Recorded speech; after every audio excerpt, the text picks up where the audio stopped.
In today's video, I'm going to teach you how to convert Adobe Acrobat document to PDF. We'll walk through the process right inside the Acrobat web experience so you can follow along easily, even if you're new to it.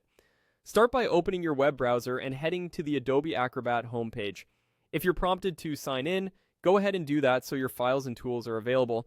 Once you're on the home screen, you'll see your recent files and any documents stored in your account. Click the Acrobat document you want to work with.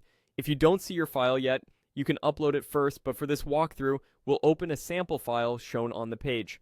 With the document open, look to the upper left area of the screen for the Convert option.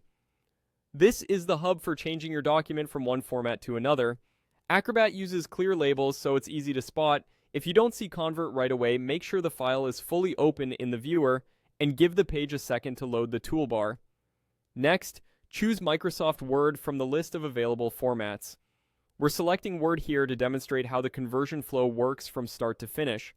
The same Convert panel is where you choose other formats when needed, and your original Acrobat file remains intact in your account. Selecting Word is especially useful if you want to edit the content in a traditional word processor before sharing or archiving. Now click Convert. Acrobat will prepare your file, run the conversion, and then present the result.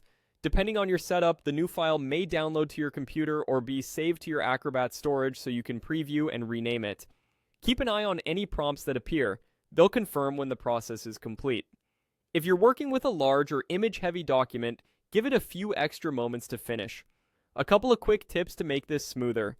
Use a clear file name so you can tell your converted copy from the original, and double-check the formatting after conversion, especially if your document includes complex layouts or tables. Also, remember that Acrobat documents are already PDFs by default, so if your goal is simply to share a PDF version, you can use the original file as is. The Convert area is most helpful when you need a different format for editing or compatibility. That's it. You've opened your document, found the Convert tool, chosen Microsoft Word, and completed the conversion. Save your new file where you want it, and you're done.